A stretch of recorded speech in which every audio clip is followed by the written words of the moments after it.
Kumusta? Araw ng linggo ngayon, walang pasok sa trabaho, kaya buong araw akong nasa bahay lang. At naisipan namin ng aking asawa na magtungo sa Marka Tubig kung saan kami maliligo at doon din kami kakain ng aming agahan. Kaya alas 5 pa lang ng umaga ay naganda na kami para mas maaga kaming makarating at makapag-relax. At syempre, sa aming pagpunta, may mga barangay din kaming mga nadaanan. Isa na dyan, ang Ibatang Bridge, dito sa Lunoy, sa Calbayo. At fast forward, nadaanan din namin ang barangay Malupalo, kung saan makikita mo ang napakagandang rock formation. At ayan, napakasarap maligo. Syempre, fast forward ulit, nakarating din kami sa barangay Marka Tubig, kung saan kami maliligo. Simple lang naman ang lugar dito, kaya hindi mo na kailangan ng malaking gastos para ikay magpunta rito kung gusto mong maligo. At maging maingat lang din sa pagbaba dahil mabato at medyo matarik ang dadaanan mo. Isa rin ang lugar na to sa may pinakamurang cottages. Tingnan nyo naman, lamesa at simpleng upuan lang. Okay na! Sa halagang 50 pesos, makakapag-relax ka na, mag-i-enjoy ka pa. At ayan, nung bumaba kami, meron na palang isang grupo na naliligo. At isa rin sa dahilan kung bakit kami bumabalik dito ay napaka-presko ng hangin, tahimik at napakalinaw ng tubig. Mabato nga lang, pero okay na, mag-i-enjoy ka rin naman.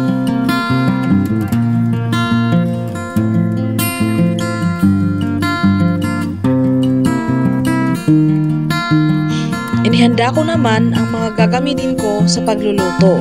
At dahil maaga kaming umalis sa bahay, kaya hindi pa kami nakapagkape ng mga oras na yan. Alas 6 na ng mga oras na yan ha. At malamig na din sa sikmura.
At simpleng-simple lang ang aming ulam para sa umagahan.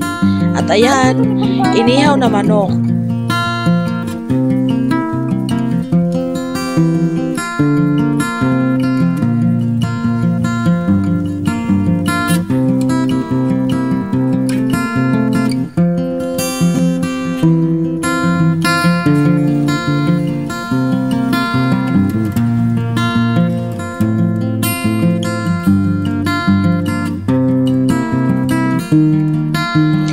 Habang niluluto pa yung magiging ulam namin, eto naman ako at nagmumuni-muni at naghahanap ng maliliit na bato para gawing body scrub. Body scrub! At syempre, nung maluto na yung ulam namin, so sinunod ko naman yung talong. So inihaw ko lang din yung talong. Medyo nasunog din yung inihaw na manok, pero okay lang, masarap din naman. Dahil luto na nga ang lahat, kaya ang aking asawa ay gumawa ng sausawan na may kasamang sibuyas, may sili, at may kamatis. At ayan, so it's time to eat. Kakain na naman kami. And again, hanggang dito na lang po ulit ang video ko. This is Meng's Vlog. Hindi pa tapos.